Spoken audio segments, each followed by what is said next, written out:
Hello everyone, आइए आज हम आपको एक्टिव एंड पैसिव के बारे में बताते हैं। और देखिए नोट में ये वर्ब, पैसिव में हमेशा वर्ब की थर्ड फॉर्म यूज होती है। ठीक है, वाक्य में वर्ब का वह फॉर्म जो बतलाता है कि वाक्य में सब्जेक्ट के अनुरूप प्रयुक्त होता है या ऑब्जेक्ट के रूप में वाइज कहलाता है। वाइज दो प्रकार की होती है, एक एक्टिव वाइज होती है, एक पैसिव वाइज होती है। एक्टिव वाइज क्या होती है? ये जो होती है, देखिए एक्टिव वॉइस क्या होता है, इसमें आपका सब्जेक्ट परफॉर्म करता है एक्शन को। और पैसिव वॉइस क्या होता है, इसमें आपका ऑब्जेक्ट परफॉर्म करता है, मतलब ऑब्जेक्ट को प्रधानता दी जाती है। ठीक है, और एक्टिव वॉइस और पैसिव वॉइस।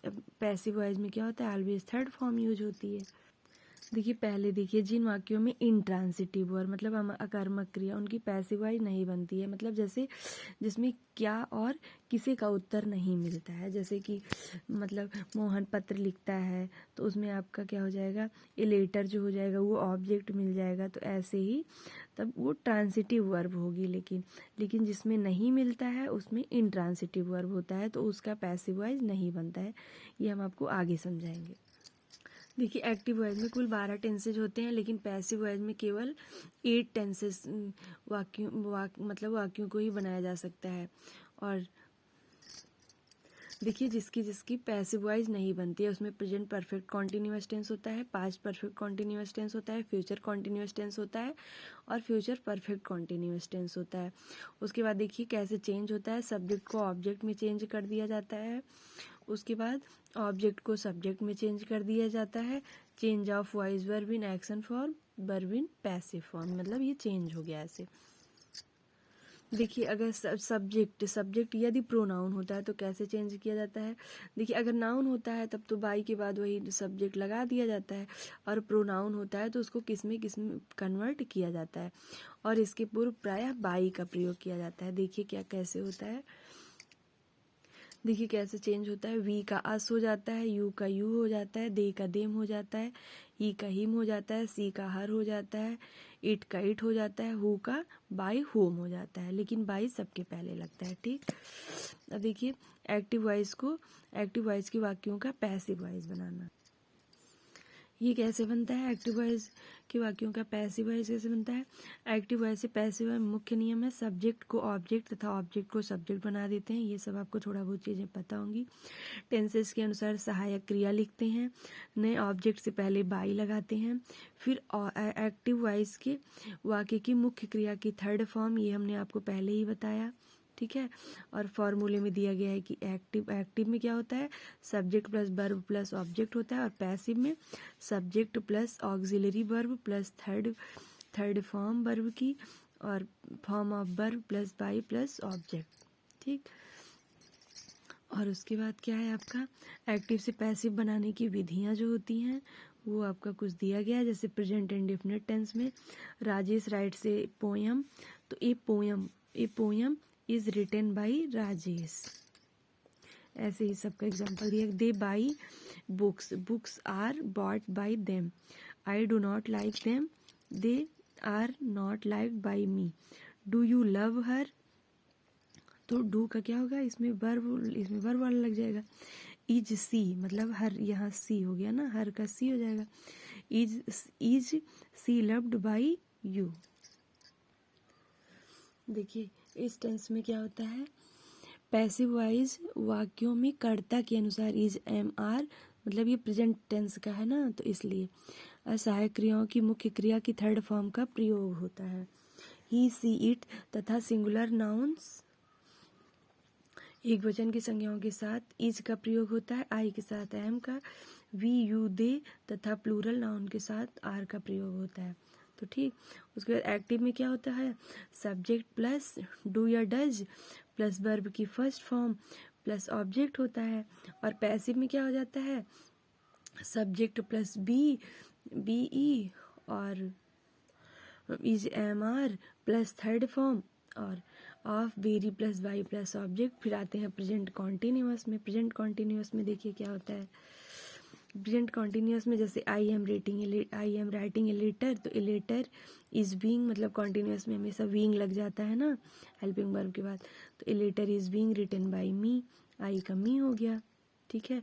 यू का यू हो गया, ऐसे ही एवरीवन का एवरीवन हो गया, आर का दे का देम में चेंज हो गया, वाई जैसे दिया गया है you are buying books, books are being bought by you, everyone is helping me, तो मी का आई हो जाएगा, आई के साथ फिर एम लगता है तो आई के साथ एम लग जाएगा, फिर बीइंग होगा, फिर हेल्प्ड होगा क्योंकि थर्ड फॉर्म लगेगी, बाय एवरीवन हो जाएगा, आर दे ईटिंग एप्पल्स, तो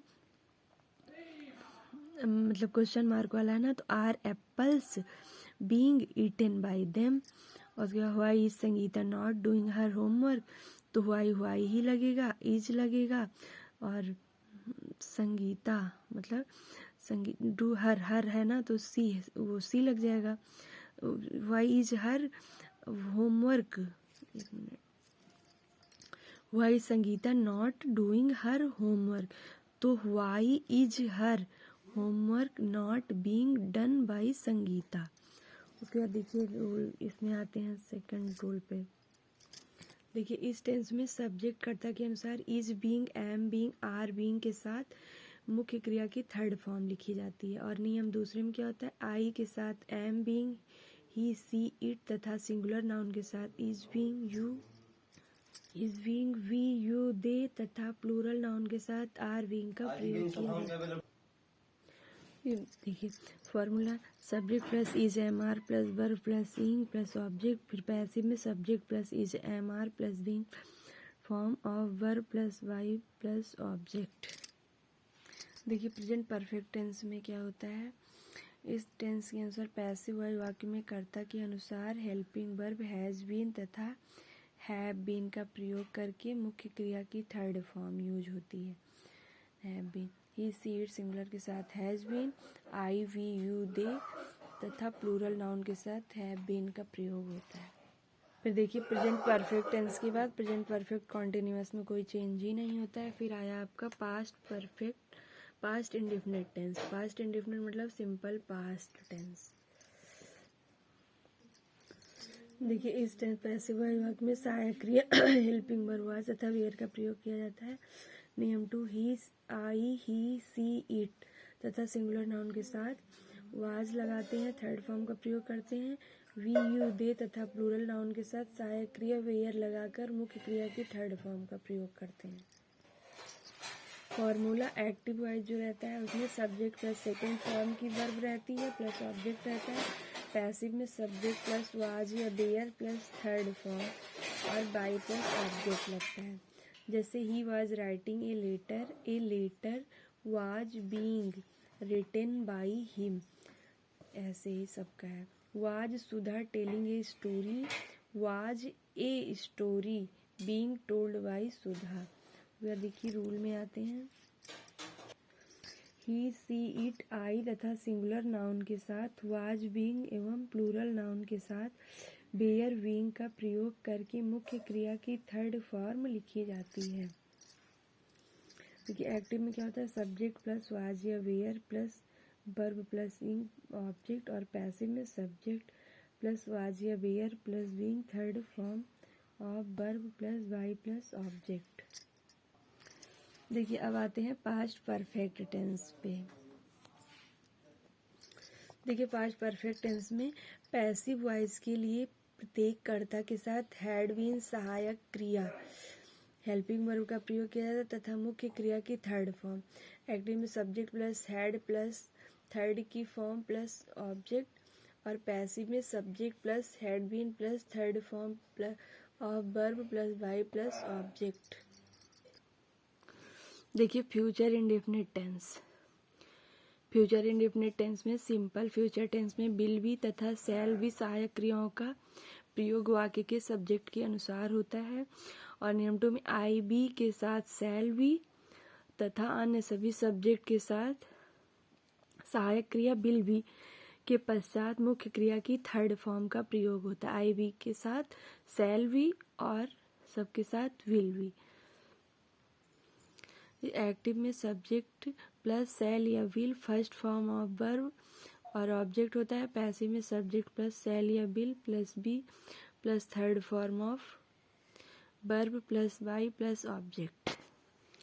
फिर आते हैं फ्यूचर परफेक्ट टेंस में।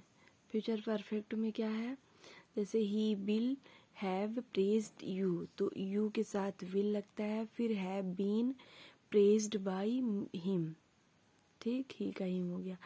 आई shall have bought a book will have been bought by me, you will have helped me, I shall have been helped by you, ठीक है। Will he have washed these dirty clothes, will these dirty clothes have been washed by her.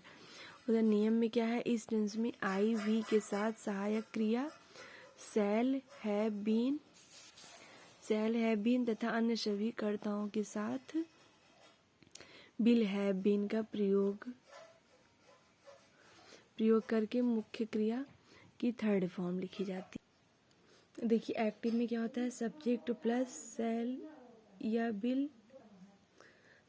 Bill plus have plus third form verb object होता है, और इसमें भी सब will have, इसमें have been लग जाता है, plus third form plus by plus object होता है। As to passive voice, active से पैसिव वॉइस में चेंज होता है, क्या होता है, प्रेजेंट टेंस में डू या डज का इज एम आर हो जाता है, इज एम आर का is being are being am being हो जाता है, हैज या हैव का हैज बीन हैव बीन हो जाता है। पास्ट टेंस में क्या होता है, डिड की जगह वाज या वेयर हो जाता है, वाज वेयर का वाज बीइंग हैड का हैड बीन। फ्यूचर में क्या होता है, विल सेल का विल बी सेल भी हो जाता है, will have been sell have been हो जाता है। उसके बाद देखिए इसमें क्या होता है, इम्परेटिव मतलब नोट है। नियम और इम्परेटिव सेंटेंस से प्रार्थना, आज्ञा, निवेदन, सुझाव आदि भाव प्रकट होते हैं। ऐसे वाक्यों में कर्ता छिपा रहता है, वह कर्ता यू रहता है। नियम 2 इम्परेटिव पॉजिटिव वाक्य में वर्ब की फर्स्ट फॉर्म से आरंभ होती है। ऐसे वाक्य में पैसिव बनाते समय लेट के पश्चात कर्म लिखकर सहायक क्रिया का प्रयोग करके मुख्य क्रिया की थर्ड फॉर्म लिखी जाती है। और निगेटिव में क्या होता है, निगेटिव सेंटेंस की पैसिव बनाते समय बी के पहले नॉट लिखा जाता है। और नियम 5 है, प्रार्थना सूचक या पॉजिटिव सेंटेंस का पैसिव बनाते समय प्लीज को हटा करके उसके स्थान पर यू आर रिक्वेस्टेड टू लिखकर वाक्य के शेष भाग को ज्यों का त्यों लिख देते हैं। और 6 में क्या है, प्रार्थना सूचक निगेटिव सेंटेंस में you are requested not to लिखकर वाक्य के भाग को ज्यों का त्यों लिख देते हैं। जैसे देखिए कुछ एग्जाम्पल दिए गए हैं, कॉल दी सर्वेंट, तो इसमें क्या गया, लिख दिया गया let the servant be called by you. Open the door, let the door be opened by you. Do not insult the weak, let the weak not be insulted by you. Do not call the servant, let the servant not called by you. देखिए जैसे है, please do it, you are requested to do it, please do not do it, you are requested not to do it. More example ये सब है, ठीक है। उसके बाद देखिए नियम में can, could, may, might, should, would, must, ought के पश्चात सहायक क्रिया बी लगाकर मुख्य क्रिया की थर्ड फॉर्म लिखी जाती है। देखिए फिर उसके बाद पैसिव वॉइस विदाउट सब्जेक्ट के जब रहता है, तब जब हम कार्य को अधिक प्रमुखता देते हैं तब पैसिव वॉइस में बाई के साथ कर्ता का प्रयोग नहीं करते हैं। इस तरह के वाक्यों में एजेंट को नहीं लिखा जाता है, जैसे the king was killed, taxes must be paid in time, the traveller was, ये सब है। पैसिव वॉइस से एक्टिव वॉइस भी बनाया जाता है। इसमें क्या होता है, पैसिव बनाते समय एक्टिव से बनाने के लिए उल्टा कर दिया जाता है, एक्टिव बनाते समय उन्हें हटा दिया जाता है। पैसिव से एक्टिव बनाने के नियम क्या होते हैं, सब्जेक्ट ऑब्जेक्ट तथा ऑब्जेक्ट को सब्जेक्ट बना दिया जाता है। बाई को हटाकर बाई के बाद वाले नाउन को एक्टिव वॉइस का सब्जेक्ट बनाते हैं। फिर बाई के बाद में ऑब्जेक्टिव केस प्रोनाउन हो तो सब्जेक्ट बनाते समय उसका नॉमिनेटिव केस लिखा जाता है, तथा हिम को ही, हर को सी, देम को दे, अस को वी तथा मी को आई में बदल देते हैं। ये हो गया। जैसे देखिए कुछ एग्जाम्पल है पैसिव वॉइस में दिया गया, a poem is written by Manish, तो महेश राइट्स, देखिए यहाँ मनीष को महेश कर दिया गया गलती से, तो मनीष होगा। मनीष राइट्स ए पोयम, ठीक है। एंड यस्सी हैज़ बीन रिटन हिम, तो ही का हिम यहाँ हुआ है तो ही कर दे। He has written